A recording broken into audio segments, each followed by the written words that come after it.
Assalamualaikum warahmatullahi wabarakatuh. Innal hamdalillah nahmaduhu wa nasta'inuhu wa nastahdihi wa nastaghfiruh wa na'udzu billahi min shururi anfusina wa sayyiati a'malina may yahdihillahu fala mudilla lahu wa may yudlilhu falan tajida lahu waliyyan murshida. Asyhadu an la ilaha illallah wahdahu la syarika lah wa asyhadu anna Muhammadan abduhu wa rasuluh. Allahumma salli wa sallim wa barik ala rasulina Muhammad wa ala alihi wa ashabihi ajma'in, amma ba'd. Qala rabbi shrah li sadri wa yassir li amri wahlul 'uqdatam min lisani yafqahu qawli. Alhamdulillah, kita rafa'kan puji dan syukur kehadrat Allah Ta'ala dengan setinggi-tinggi kesyukuran kehadratnya. Pada malam yang mulia ini kita masih lagi diberikan oleh Allah Ta'ala kehidupan, diberikan nyawa, kesihatan, keafiatan, dan kita mohon kepada Allah Ta'ala untuk sama-sama Allah Ta'ala melindungi kita dan ahli keluarga dan negara kita daripada wabak penyakit COVID-19, supaya ianya dapat dinyahkan dan ianya dapat makin lama makin beransur menghilang dengan izin Allah Subhanahu wa taala. Semoga Allah memberkati permintaan doa kita semua, amin ya rabbal alamin. Tuan-tuan dan puan-puan muslimin muslimat dan dikasihi Allah, malam ini seperti mana biasa kita akan menyambung semula pengajian kita di dalam kitab Riyadhus Salihin, sambungan pada hadis yang ke-6. Hadis yang ke-6 masih lagi di dalam bab yang sama, iaitu bab adab-adab akan tata tertib makan. Wa an Aisyah radhiyallahu ta'ala anha ummul mu'minin qalat kana Rasulullah sallallahu alaihi wasallam ya'kulu ta'aman fi sittatin min ashabihi faja'a a'rabiyyu fa'akalahu biluqmatain faqala Rasulullah sallallahu alaihi wasallam ama innahu law samma lakafakum. Hadis diriwayatkan oleh Imam Tirmizi wa qala hadisun hasanun sahih. Berkatanya Imam Tirmizi bahwasanya hadis ini bertaraf hasan yang sahih. Baik. Kata Ummul Mukminin Sayyidatina Aisyah binti Abi Bakrin radhiyallahu anha. Sebelum ni kita ada berkongsi berkenaan dengan kehidupan dan latar Sayyidatina Aisyah, yang mana beliau merupakan isteri Nabi yang paling Nabi cintai sesudah Khadijah radhiyallahu anha. Dan juga disebutkan Sayyidatina Aisyah ini Nabi pernah memujinya dengan baginda menyatakan, kelebihan Aisyah berbanding seluruh isteri-isteriku adalah seperti kelebihan makanan tharid kepada seluruh makanan-makanan yang lain.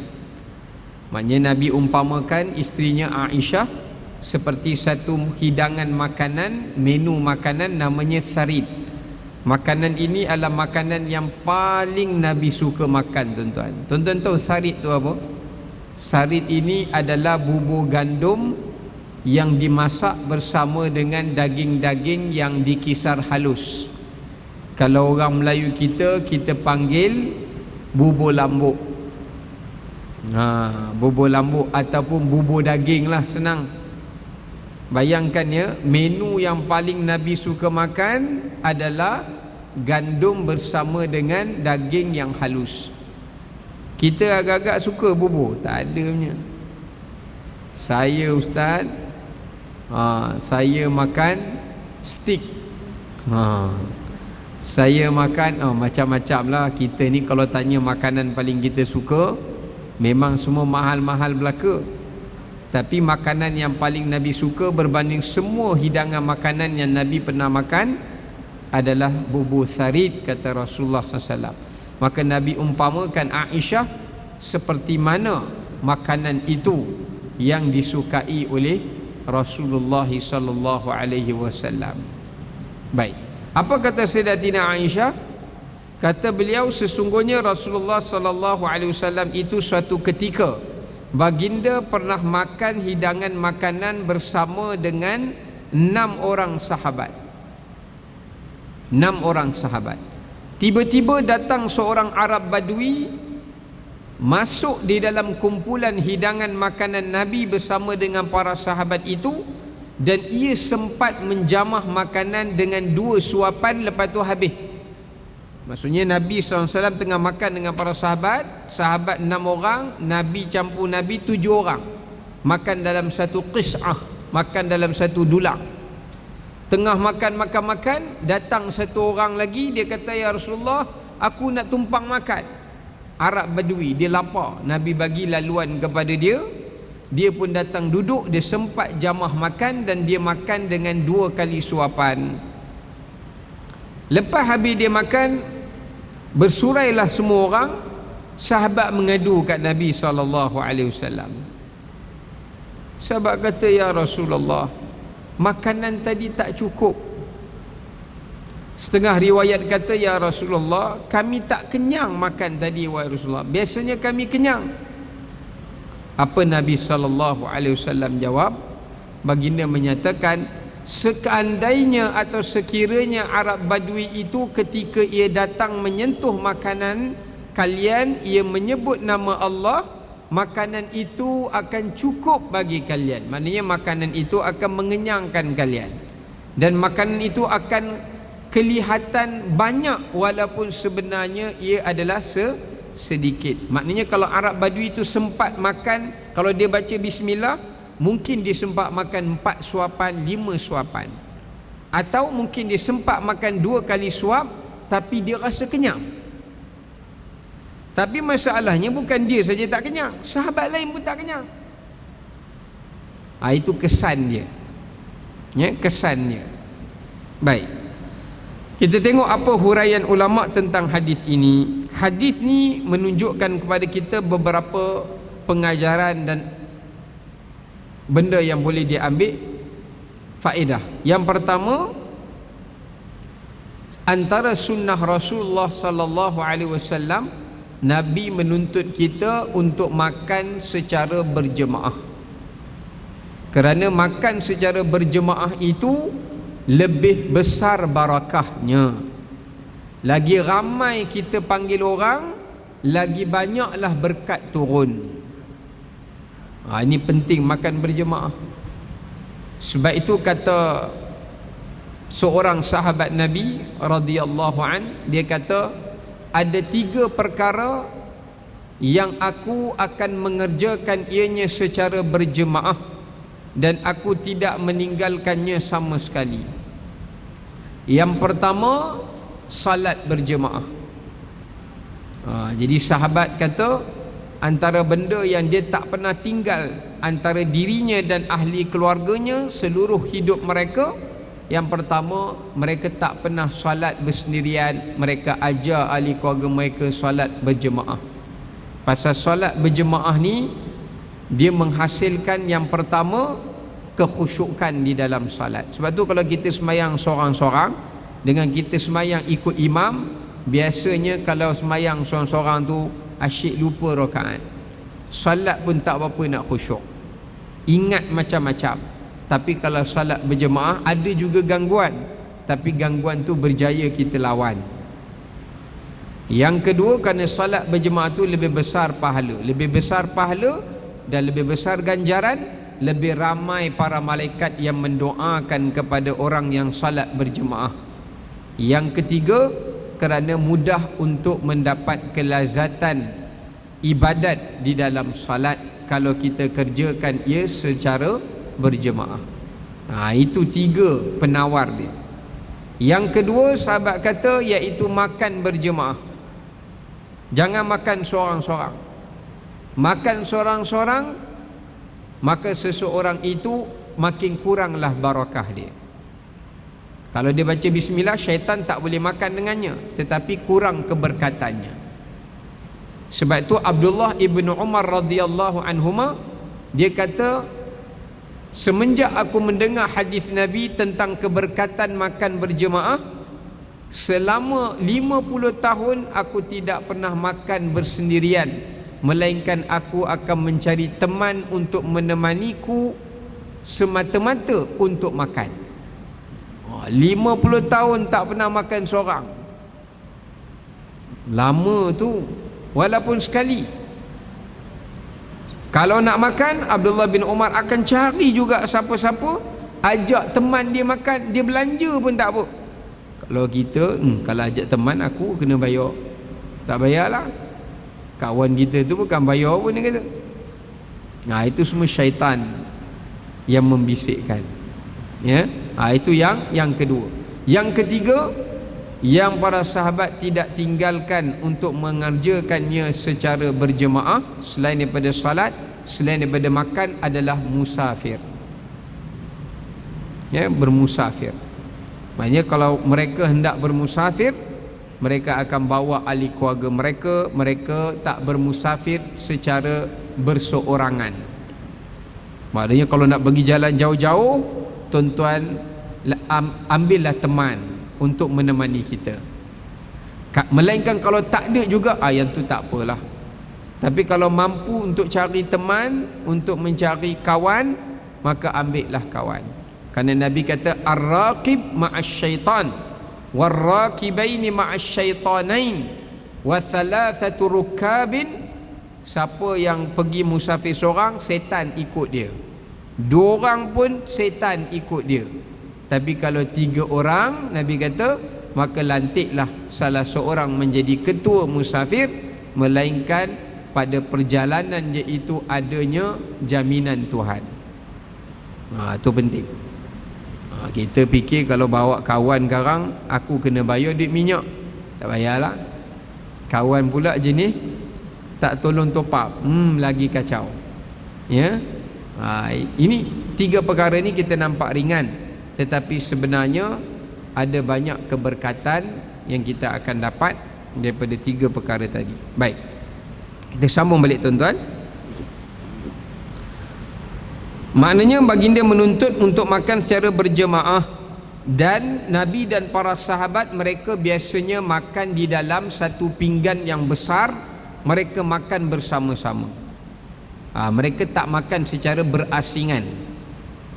Ya, tak makan secara berasingan.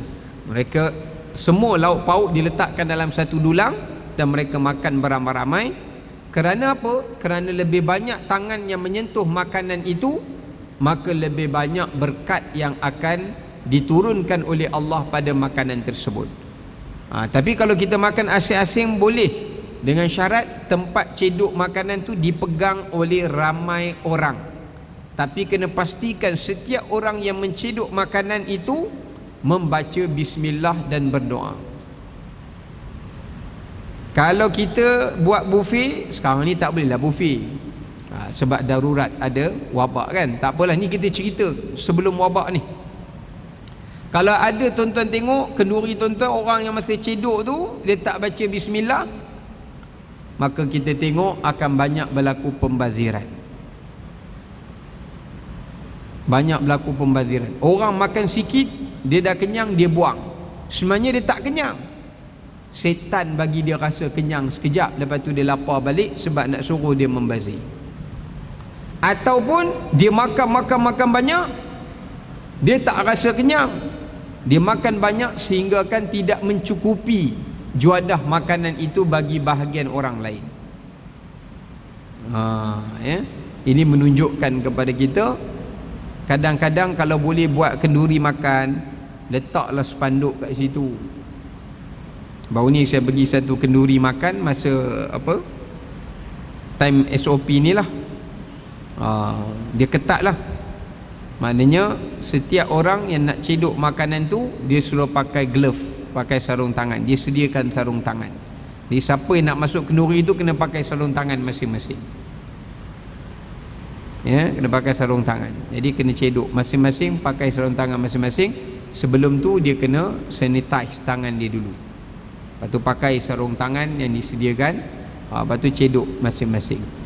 Kemudian bekas cedok tu akan ditukar, dibasuh, ditukar balik. Tapi kena letaklah spanduk kat situ, dia letaklah spanduk tolong pakai glove masing-masing. Sila patuhi SOP. Boleh juga letak sebelum cedok pastikan baca bismillah. Gitu. Orang tengok lain macam tu rumah ni. Supaya nak pastikan semua orang yang cedok tu dia sebut nama Allah, maka ada keberkatan yang diturunkan pada hidangan itu. Walaupun kita duduk kat meja makan masing-masing, tapi kita cedok lauk daripada bekas yang sama. Jadi pentingnya kalau makan buffet ni, masa cedok tu kena sebut bismillah. Bukan masa makan, kita makan tu kita baca bismillah.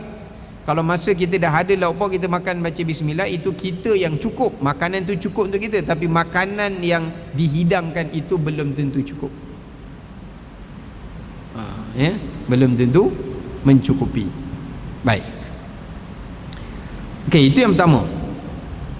Maknanya di sini menunjukkan bahawasanya sunnah makan di dalam dulang ataupun makan secara berjemaah yang berkongsi padanya, menyentuh padanya untuk mengambil makanan itu beramai-ramai. Ya.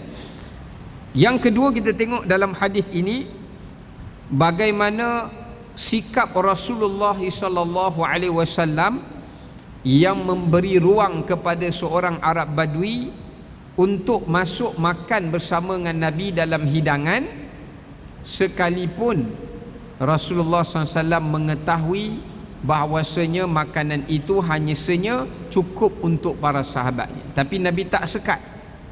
Kerana apa? Kerana di sini menunjukkan kepada kita ada di sana satu hadis yang Nabi SAW berpesan. Ya, apa Nabi SAW pesan, tuan-tuan? Nabi berpesan bahawasanya, Nabi kata apa? Nabi kata, sesiapa yang ada lebihan sesuatu nikmat yang Allah berikan untuknya, jangan ia menghalang lebihan itu pada orang lain. Siapa yang berbuat seperti itu, Allah Subhanahu wa ta'ala di hari akhirat, Allah Subhanahu wa ta'ala tidak akan melakukan 3 perkara ni kepada dia. Yang pertama, tidak bercakap dengan dia. Yang kedua, Allah tak pandang wajah dia. Yang ketiga, Allah tidak ampunkan dosanya jika terdapat baki daripada dosanya itu. Berat kesalahan. Sebab tu ada dalam satu hadis Nabi bersabda, "Thalathatun la yukallimuhumullahu yaumal qiyamah wala yanzuru ilaihim walahum azabun alim."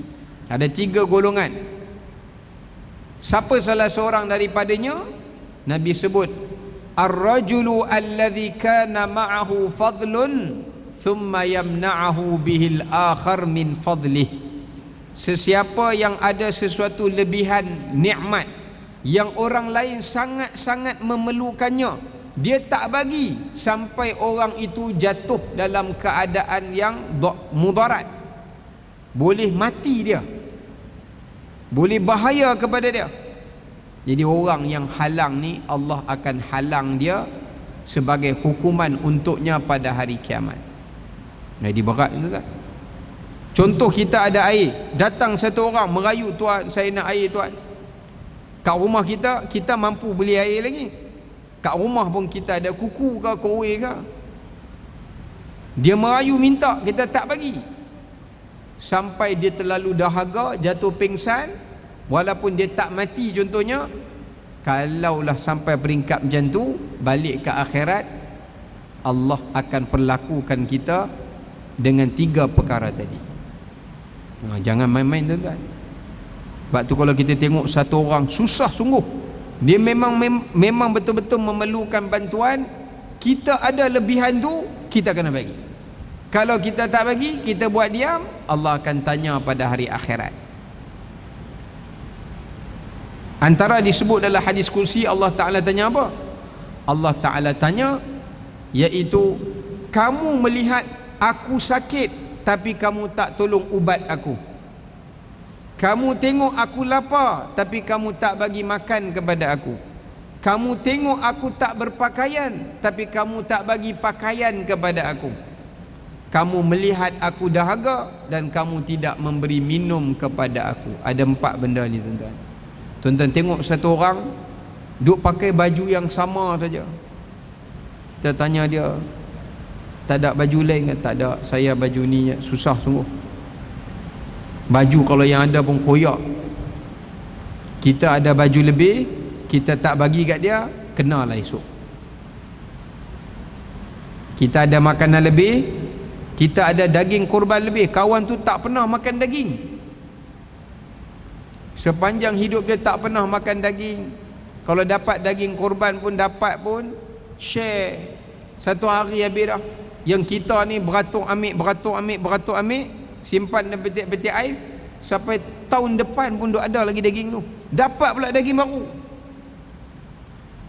Kita tak bagi kat dia makan daging tu, sedangkan dia lebih memerlukan daripada kita. Ini pun Tuhan tanya esok. Bukan senang nak masuk syurga ni kan. So Allah Ta'ala akan tanya. Ya, sama juga kita tengok satu orang sakit, dia susah, tak boleh nak ubat, dia tak mampu beli ubat.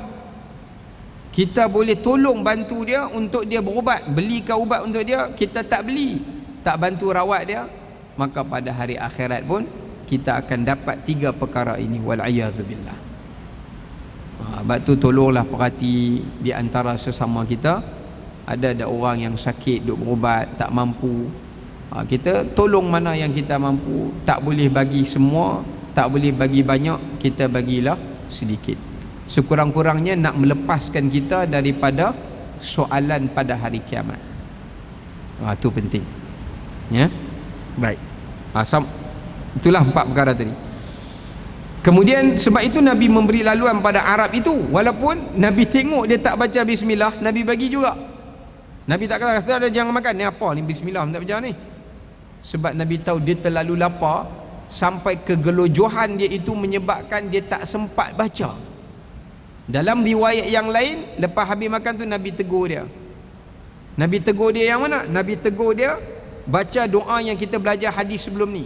Nabi suruh dia baca bismillahi awwalahu wa akhirahu. Jadi setan muntah balik, jadi dia kenyang balik. Cuma Nabi bagi tahu kat sahabat, pengajaran dia, lepas ni kalau nak cari kawan makan sekali, pastikan dia baca doa. Kalau tak, makanan kamu pun tidak mengenyangkan atau tidak mencukupi. Itu antara apa yang Nabi sampaikan kepada para sahabat. Kemudian di sini menunjukkan kita yang terakhir dia, apa dia tuan-tuan? Iaitu keberkatan itu datangnya disebabkan kerana nama Allah. Dan para ulama mengatakan pintu keberkatan ini tidak akan terbuka melainkan dengan 7 sebab. 7 sebab yang membukakan pintu keberkatan.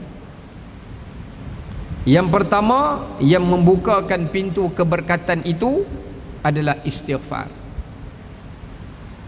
Istighfar dia buka pintu keberkatan. Yang kedua, antara yang membuka pintu keberkatan itu, antara lainnya disebutkan juga oleh para ulama, taqwa. Sebab Allah kata dalam ayat Quran, walau anna ahlul qura amanu wattaqau lafatahna alaihim barakatim minas sama'i wal ard. Allah akan buka. Yang ketiga, yang membuka kepada seseorang itu akan pintu keberkatannya melalui sedekah.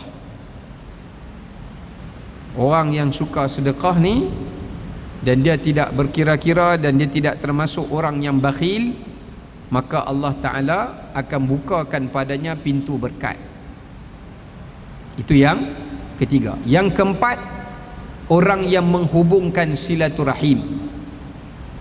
Siapa nak Allah buka pintu keberkatan kepada dia, maka dia kena jaga hubungan silaturahim dengan baik, dengan mak ayah dia, adik-beradik dia, jiran dia, kawan dia, semua sekali. InsyaAllah dia akan nampak keberkatan tu ada dalam kehidupan dia. Yang kelima, nak dapatkan keberkatan itu antaranya adalah menyebut perkataan bismillah yang ringkasnya ataupun bismillahirrahmanirrahim. Sebab tu setiap kali kita nak baca Quran, kita disuruh memulakannya dengan membaca bismillahirrahmanirrahim. Kenapa? Bukankah Quran itu sendiri berkat? Karena Allah kata dalam Quran, kitabun anzalnahu mubarakan, kitab yang kami turun ni kitab yang berkat. Tapi kenapa nak kena baca bismillah lagi? Padahal bismillah sebelum surah tu bukannya sebahagian daripada ayat Quran. Sebab nak bagi kita dapat semua berkat Quran. Ada orang baca Quran, tak semesti dia dapat semua berkat Quran. Tapi nak bagi kita dapat semua keberkatan daripada bacaan Quran itu, maka disuruh kita memulakan sebelum membaca ayat Quran tadi, sebutlah bismillah. Sebutlah bismillah. Sebab tu dia adalah ungkapan zikir yang paling kuat, yang paling hebat untuk membukakan bagi seseorang itu pintu keberkatan. Ya. Baik, yang ke berapa dah? 4. 6. Yang ke-6, antara salah satu daripada pintu keberkatan untuk minta dibukakan adalah merupakan bacaan Al-Quran, qiraatul Quran. Selalu lazimi bacaan Al-Quran, ya. Kerana Quran itu, kata Sayyidina Uthman radhiyallahu an, bila orang tanya pada Uthman, wahai Uthman, kenapa hartamu ini selalu diberkahi dan kenapa hartamu ini tidak pernah terputus-putus? Maka kata Uthman, sesungguhnya keberkatan itu datang daripada kelazimanku terhadap Al-Quran. Sebab Sayyidina Uthman ni khatam tiap-tiap malam. Sayyidina Uthman tiap-tiap malam dia khatam Quran. Bukan bulan Ramadan saja, hari biasa pun tiap-tiap hari dia khatam. Macam mana tu? Ya. Nak katakan keberkatan yang Allah Ta'ala gantikan daripada Al-Quran yang ia bacakan. Dan yang terakhir, yang ketujuh, keberkatan itu juga datangnya daripada apa yang disebutkan sebagai selawat. Selawat kepada Rasulullah sallallahu alaihi wasallam. Okey, baik. Kita sambung balik. Hadis yang ketujuh. Habis kita dalam bab tu. Wa an Abi Umamah radhiyallahu taala anhu anna Nabiy sallallahu alaihi wasallam kana idza rafa'a ma'idatahu qala alhamdulillahi hamdan katsiran tayyiban mubarakan fihi ghaira makfiyin wala mustaghnan anhu rabbana. Hadis riwayat Bukhari. Hadis ni menceritakan tentang doa yang dibacakan apabila hidangan sudah diangkat. Lepas kita habis makan semua, kita nak pi angkat pinggan kita tu, nak pi basuh, ataupun waiter dah angkat pinggan mangkuk kita, lauk pauk kita, maka kena baca doa ni. Doa ni untuk apa? Doa ini untuk memohon agar tidak diputuskan rezeki. Diputuskan rezeki. Yang kita selalu baca lepas makan, alhamdulillahilladzi at'amana wa saqana wa ja'alana minal muslimin, itu lepas habis makan. Ni lepas dah habis tu, nak angkat pinggan tu, nak angkat pinggan untuk basuh atau nak simpan, maka bacalah doa ini. Kata Abu Umamah radhiyallahu an Al-Bahili. Abu Umamah Al-Bahili ni salah seorang sahabat Nabi yang datang daripada Syam, ya, yang datang daripada Syam. Saya terlupa nama asal dia, tuan-tuan. Suwairim, saya tak ingat nama asal dia. Dia kata sesungguhnya Nabi SAW, apa yang Nabi buat apabila baginda mengangkat pinggannya, ataupun maksudnya nak bagi tahu Rasulullah SAW kalau makan, tawaduknya Nabi di rumah baginda, walaupun sebenarnya wajar Nabi dilayan begitu, tapi Nabi sendiri nak buat. Lepas habis makan, Nabi sendiri akan angkat pinggan mangkuk baginda sallallahu alaihi wasallam, dan baginda akan basuhkan dia. Setengah riwayat mengatakan baginda lambat mengangkat pinggan mangkuknya kerana memberi ruang sebahagian sahabat yang mengambil sisa baki makanan itu untuk mengambil keberkatan. Kadang-kadang Nabi biarkan bagi sahabat ambil, kadang-kala Nabi ambil sendiri, Nabi akan angkat dan baginda akan basuh, ya. Cuma masa baginda angkat itu, baginda membacakan doa ini. Apa maknanya tuan-tuan? Segala puji bagi Allah Ta'ala yang telah memberi makanan ini dan memberi rezeki kepada aku dengan tiada daya dan kekuatan daripada aku, wahai Tuhan kami.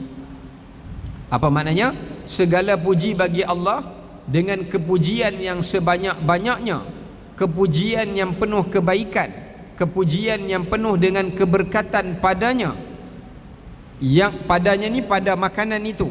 Maknanya Nabi ajar kita minta kebaikan pada makanan tadi, keberkatan pada makanan tadi.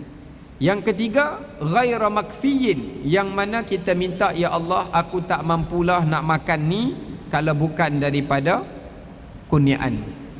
Yang keempat, mustaghnan anhu, aku tidak akan dapat memiliki kekuatan untuk memperolehi makanan ini, ataupun makanan ini mungkin boleh terputus, tetapi dengan izinmu, dengan kekuatan daripadamu, ia tidak akan terputus bagi diriku, wahai Tuhan kami. Sebab itu elok baca doa ini. Sesudah kita makan, kita angkat pinggan tu, nak bawa pergi dapur, kita amalkan baca doa tersebut. Atau kita sendiri nak bangun pergi basuh tangan sambil berjalan tu, lepas kita dah jilat jari kita, ataupun kita nak pergi basuh tangan kita, maka bacalah alhamdulillahilladzi hamdan katsiran tayyiban mubarakan fih ghaira makfiyyin wala mustaghnan anhu rabbana. Hafal dah. Senanglah. Dia kalau faham makna, sekali baca ingatlah. Baca doa ni, insya-Allah rezeki kita tu takkan terputus. Tapi orang tua-tua dulu kata kalau tak mau putus, dia kata taruh beras sikit dalam bekas cedok tu. Tapi kalau tak baca doa, putus juga. Maknanya nak katakan diajarkan. Sebab itu bekalan makanan Nabi SAW tidak pernah terputus. Walaupun jumlah ahli keluarga Nabi itu besar dan jumlah ahli keluarga Nabi itu ramai. Dia ada satu lagi doa yang Nabi baca untuk minta supaya rezeki tak terputus juga. Nabi berdoa, Allahumma ja'al quta ali Muhammadin kafafa. Ya Allah, ya Tuhanku, jadikanlah makanan bagi keluarga Muhammad ini sentiasa mencukupi. Kita bacalah dalam bahasa Melayu pun, jadikanlah makanan makanan ruji bagi keluarga saya ini, ya Allah, sentiasa mencukupi. Boleh baca doa tersebut, ya. Okey, baik. Maka di sini menunjukkan pengajaran dia, disunatkan bagi seseorang memuji Allah Ta'ala sesudah makan dan sesudah mana ia hendak mengakhiri segala urusan makannya. Maknanya masa kita nak simpan semua periuk. Contoh, kalau dah basuh pinggan, makanan kita tu ada lebih kan? Ada lebih, kita nak simpan pun boleh baca doa ni, supaya minta agar makanan tu kita boleh makan lagi di masa yang akan datang dengan izin daripada Allah Subhanahu wa Ta'ala, ya. Ini salah satu daripada adabnya untuk kita meneladani Rasulullah sallallahu alaihi wasallam. Baik, wallahu taala alam, kita tangguh sekadar itu. Assalamualaikum warahmatullahi wabarakatuh.